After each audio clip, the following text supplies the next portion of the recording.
अब अगर हमें रेट ऑफ डेप्रिसिएशन पे निकालने को कह दे कि रेट ऑफ डेप्रिसिएशन निकालो, तो उसका फॉर्मूला हमारा रेट ऑफ डेप्रिसिएशन का क्या होता है? Depreciation divided by cost of asset into 100। अगर रेट ऑफ डेप्रिसिएशन निकालने को कह दे तो फॉर्मूला क्या होगा? Depreciation divided by cost of asset into 100। तो ये हमारा परसेंटेज में आ जाएगा रेट ऑफ डेप्रिसिएशन। जैसे कि एक क्वेश्चन दे रखा है ये, Gurman plastic bought machinery for 1,80,000 on 1 April and 20,000 spent on installation. मतलब टोटल कितने की हो गई? 2 लाख रुपए की मशीनरी हो गई, ठीक है ना। अब एस्टिमेटेड यूजफुल लाइफ 5 ईयर्स है। Realisable value at the end of estimated useful life 10,000। इसका मतलब ये क्या दे रखा है? Scrap value. रियलाइजेबल वैल्यू अगर दे रखी है eight the end of useful life, तो उसको क्या कहेंगे? स्क्रैप वैल्यू या रेजिडुअल वैल्यू भी हम उसे कह सकते हैं। स्क्रैप वैल्यू या रेजिडुअल वैल्यू हम उसे कह सकते हैं। अब देखो फॉर्मूला लगा दो, फॉर्मूला लगा के आंसर निकाल लो। पहले हमारा डेप्रिसिएशन निकलेगा। हाँ, पहले डेप्रिसिएशन निकला होगा। Cost of asset 2 lakh minus scrap value कितनी है? 10,000 divided by estimated useful life कितनी थी हमारी? 5 ईयर्स। तो ये 1,90,000 डिवाइडेड बाय 5, ये कितना आ गया?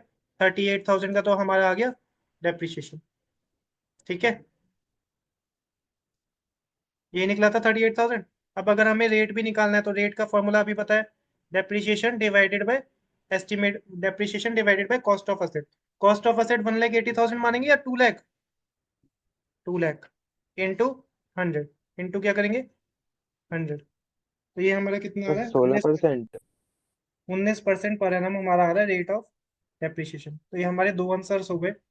एक तो हमारा डेप्रिसिएशन निकल गया 38,000 ऊपर वाला फॉर्मूला लगा के, जो हमने लास्ट वीडियो में देखा था।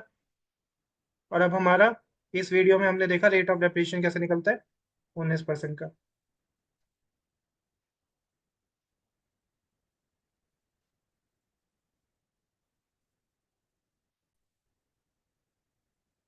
अब हमारा, हम अकाउंट बनाएंगे जैसे फिक्स्ड एसेट अकाउंट। तो प्रिपरेशन ऑफ अकाउंट्स। अब हमारा पहला केस बनता है जिसमें provision for depreciation account is not maintained. मतलब normal case, provision for depreciation account is not maintained. तो उस केस में हमारे पहला अकाउंट बनता है फिक्स्ड एसेट का अकाउंट, जैसे मशीनरी अकाउंट वगैरह। दूसरा अकाउंट बनता है हमारा नॉर्मली डेप्रिसिएशन अकाउंट। ठीक है, तो provision for depreciation not maintained वाला केस है, मतलब पूरा का पूरा डेप्रिसिएशन हमारा किस में जाएगा? असेट अकाउंट में जाएगा। एंट्री क्या बताई थी? Depreciation account debit to fixed asset, ये बताई थी ना। अगर प्रोविजन फॉर डेप्रिसिएशन मेंटेन नहीं होता है तो डेप्रिसिएशन अकाउंट डेबिट टू क्या होता है? Fixed asset. लास्ट वीडियो में ये बताया था। ठीक है, चलो अब इसमें फिक्स्ड एसेट अकाउंट लिखते भी रहो ना साथ साथ। फिक्स्ड एसेट अकाउंट कैसे बनेगा, इसके लिए एक एग्जांपल लेते हैं। हमने मशीनरी खरीदी 10 लाख रुपए की, ठीक है। अब हमारी मशीनरी की इंस्टॉलेशन कॉस्ट है 1 lakh rupees. Estimated useful life है हमारी 5 ईयर्स। और हमारी स्क्रैप मशीनरी की 10 लाख, स्क्रैप इंस्टॉलेशन कॉस्ट है 1 लाख। ठीक है, एस्टिमेटेड यूजफुल लाइफ 5 लाख और स्क्रैप वैल्यू है हमारी, सपोज करो 2 लाख। स्क्रैप वैल्यू मतलब value at the end of useful life. अब हमें मशीनरी अकाउंट बनाना है और हमें दे रखा है प्रोविजन फॉर डेप्रिसिएशन मेंटेन नहीं होगा। तो देखो, सबसे पहले तो क्या करो, एसएलएम मेथड है, एसएलएम मेथड मान लो। अब सबसे पहले क्या करो, सबसे पहले तो हमें क्या परसेंटेज में दे रखा है डेप्रिसिएशन का रेट? नहीं दे रखा, तो डेप्रिसिएशन निकालना पड़ेगा। डेप्रिसिएशन निकालने का क्या फॉर्मूला बताया था? परचेज कॉस्ट, जो कि हमारी कितनी हो जाएगी? 11 लाख रुपए। 10 lakh plus 1 lakh minus scrap value या residual value 1 lakh divided by estimated useful life कितनी है? 5 ईयर्स। तो ये हो जाएगा 10 लाख डिवाइडेड बाय 5।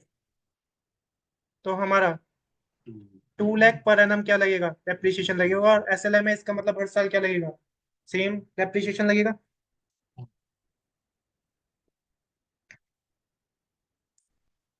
अब देखो, अब हम क्या करेंगे, मशीनरी अकाउंट बनाएंगे। मशीनरी अकाउंट बनाएंगे। Debit, credit, particular rupees, particular rupees. सबसे पहली एंट्री क्या होती है जब असेट खरीदते हैं? Asset account debit to cash या बैंक। तो डेबिट साइड जाएगा टू बैंक। कितने की असेट खरीदी थी हमने? असेट खरीदी थी हमने 1 lakh plus install 10 lakh plus installation charges 1 lakh, तो टोटल कितने की खरीदी थी? 11 लैक्स की टोटल खरीदी थी हमने, 11 लैक्स की। ठीक है। तो asset account debit to bank 10 lakh से नहीं होगा, ध्यान रखना, कितने से होगा? 11 लाख। अब हमने asset account debit to bank कर दिया। अब हम पहले साल, ये ईयर वन है हमारा, ये ईयर वन है।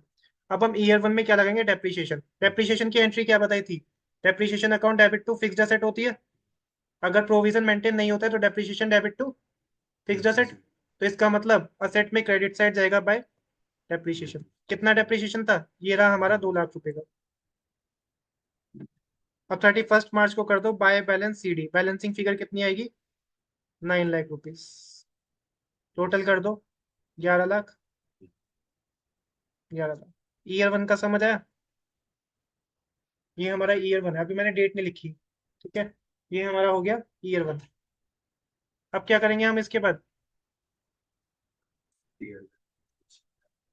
अब हमारा, हम यहाँ पे ब्रॉट डाउन करेंगे इसको। ऑपोजिट साइड ब्रॉट डाउन करते हैं, तो ईयर टू में अब हम करेंगे टू बैलेंस ब्रॉट डाउन। कितना ब्रॉट डाउन हो जाएगा हमारा? 9 लाख रुपए। ध्यान रखना ऑपोजिट साइड होता है। कैरिड डाउन बैलेंसिंग फिगर था राइट हैंड साइड, तो left hand side brought down बनेगा। फिर इस साल कुछ परचेज वगैरह तो है नहीं, डेप्रीशिएशन ईयर एंड पे क्या लग जाएगा? डेप्रीशिएशन लग जाएगा। कितना लगेगा? 9 लाख पे लगेगा। एसएलएम है, तो सेम 11 लाख पे 2 लाख ही रहेगा डेप्रीशिएशन भी। कितना रहेगा? 2 लाख का डेप्रीशिएशन।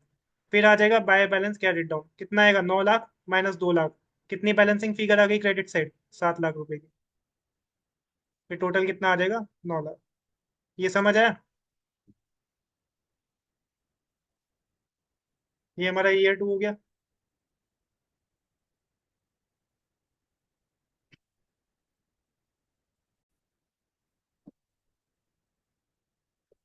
अब इसी तरह ईयर थ्री में हमारा क्या होगा? ये ब्रॉड डाउन बनेगा ऑपोजिट साइड। बैलेंस सीडी हमेशा ऑपोजिट साइड ब्रॉड डाउन बनता है। तो ये हमारा 7 लाख रुपए बैलेंस ब्रॉड डाउन, जो बैलेंसिंग फिगर आया था। फिर इस साल फिर डेप्रीशिएशन लगेगा। अब अगर डब्ल्यू होता तो 7 लाख पे लगता, बैलेंस सीडी पे लगता ना डब्ल्यू पे, लेकिन एसएलएम में तो कितने पे लगेगा? वही 2 लाख रुपए लगेगा, 11 लाख पे जो हमारा आया था 2 लाख रुपए। फिर by balance CD, balancing figure कितनी आ जाएगी हमारी? 5 लाख। तो ये आ जाएगा हमारा 7 lakh.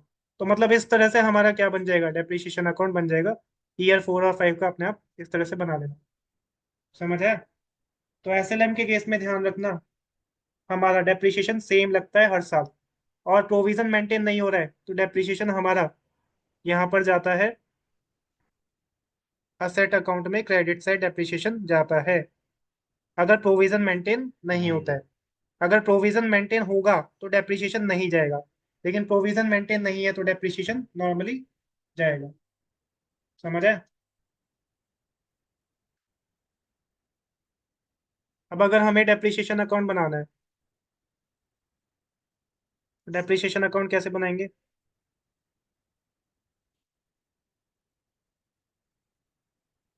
Depreciation account debit to fixed asset entry होती है, तो ईयर वन में हो जाएगा टू फिक्स्ड एसेट।